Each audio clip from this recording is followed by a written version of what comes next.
Всем привет! В этом видео хочу рассказать, как мы подтверждали опыт работы для иммиграции в Канаду по федеральной программе Express Entry и провинциальной программе Ontario Human Capital Priority Stream, зачем нужен reference letter, где его можно получить и что делать, если работодатель отказывается предоставить вам reference letter. Подписывайтесь на мой канал, буду делиться опытом о нашем переезде и становлении врачами в Канаде. Что же такое reference letter? Для большинства программ иммиграции, для того, чтобы получить большее количество баллов, вам необходимо будет подтвердить ваш опыт работы.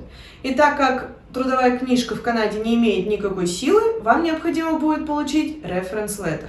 Это письмо, которое подтверждает ваш текущий или предыдущий опыт работы. Здесь сразу хочется отметить, что все документы необходимо будет предоставлять в оригинале и с переводом на английский или французский языки.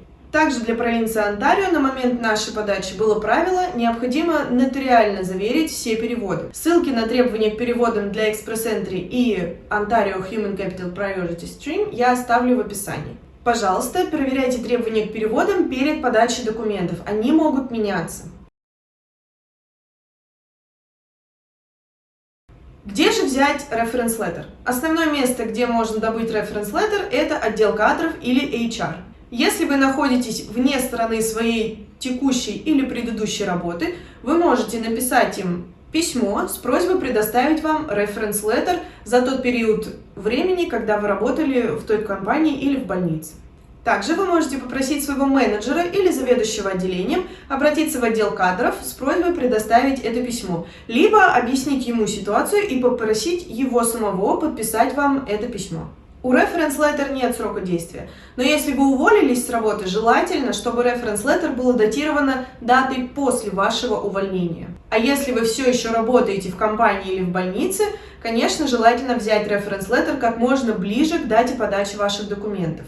Советую вам заблаговременно начать собирать reference letter с предыдущих мест работ, так как это все может занять время, все зависит от работы вашего отдела кадров. Например, в нашем случае один из reference letter мы брали непосредственно из отдела кадров, другой reference letter мы заказывали из архива больницы у архивариуса. И еще один reference letter нам подписал непосредственно сам заведующий отделением. Также хочется отметить, что на момент запроса всех reference letter мы уже находились не в России, поэтому получали эти reference letter наши родные по доверенности. Что делать, если и HR, и заведующий отказываются выдавать вам reference letter, я расскажу несколько позже. Теперь перейдем к составляющей reference letter. Что оно должно в себя включать? Письмо должно быть напечатано на бланке компании, включать служебный адрес компании, номера телефона, факса, адрес электронной почты и адрес веб-сайта организации. У нас бланка компании не было, но была шапка и официальная печать организации.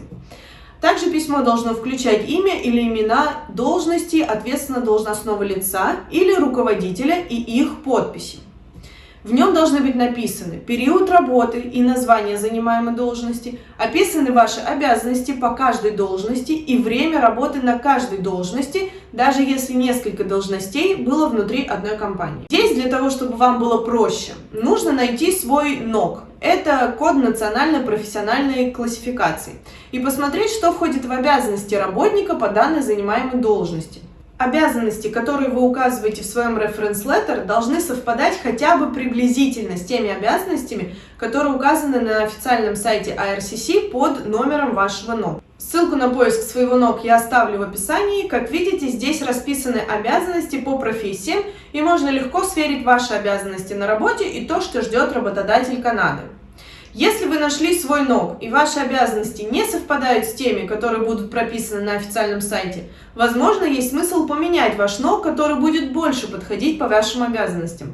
Например, наш НОК был 31101 Specialist in Surgery, там было все универсально и в принципе совпадало. В официальных требованиях также написано, что должна быть указана ваша общегодовая заработная плата, плюс льготы, если такие были. В России не принято указывать заработную плату за год, нам во всех reference letter указывали заработную плату среднюю за месяц. И также хочется отметить, что валюта, в которой указывается заработная плата, она не важна. То есть в российских reference letter нам указывали в рублях, а в reference letter, который мы брали из Казахстана, нам указывали в тенге. Количество отработанных часов в неделю, количество рабочих недель в году и любые продолжительные периоды отпуска, например, декрет. Количество рабочих недель в году нам не указывали только количество рабочих часов в неделю. Если какой-либо из критериев письма организация не указала или пропустила, ваша задача загрузить дополнительные документы, которые объясняют пропущенные детали.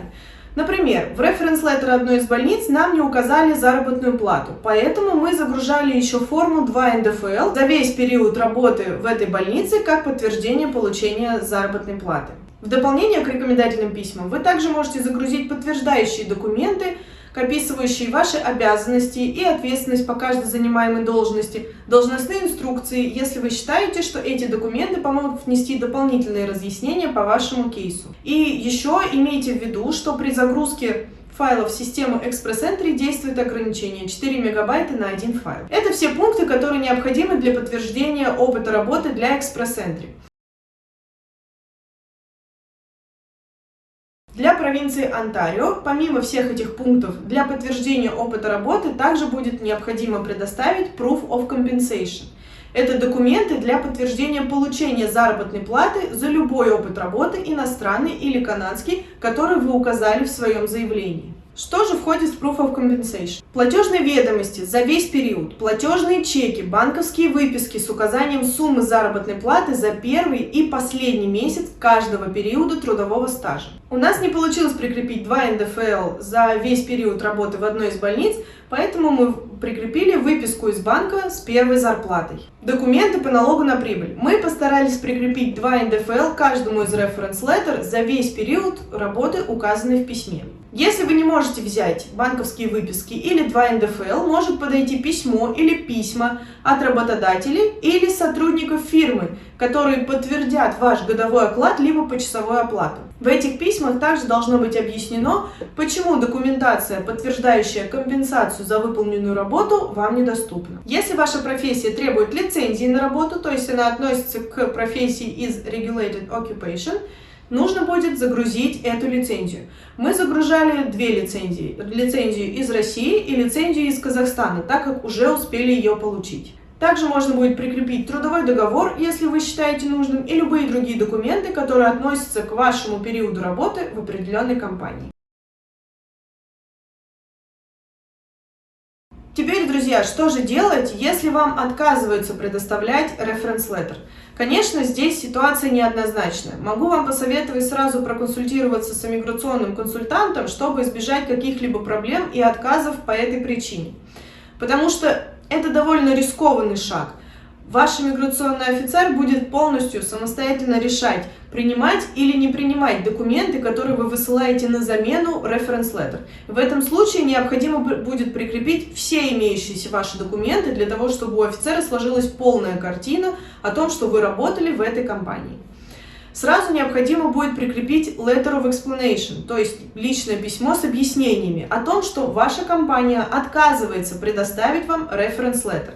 Также в этом письме нужно будет сразу по пунктам прямо указать, какие документы вы высылаете взамен reference letter. Будет хорошо, если вы также прикрепите непосредственный отказ компании в предоставлении вам этого письма.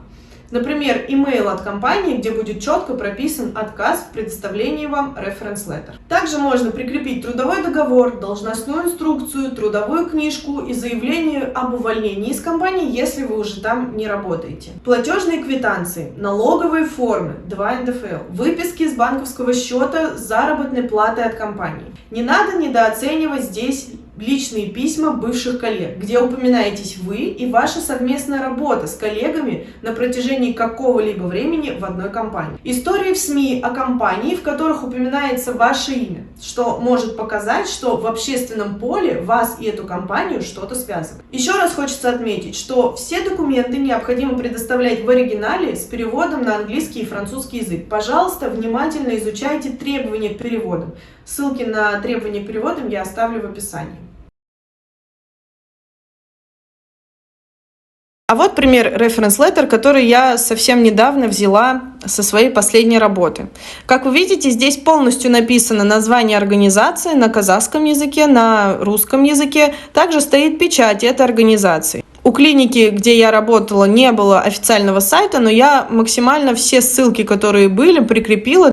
Далее написано мое имя, с какого по какое число я работала, в какой должности я работала, сколько часов в неделю и средняя заработная плата.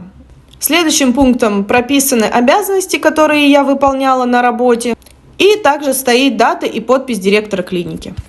Надеюсь, это видео было вам полезным. В следующем видео планирую рассказать о нашем опыте подачи документов в Онтарио по программе Human Capital Priority Stream. Спасибо за просмотр!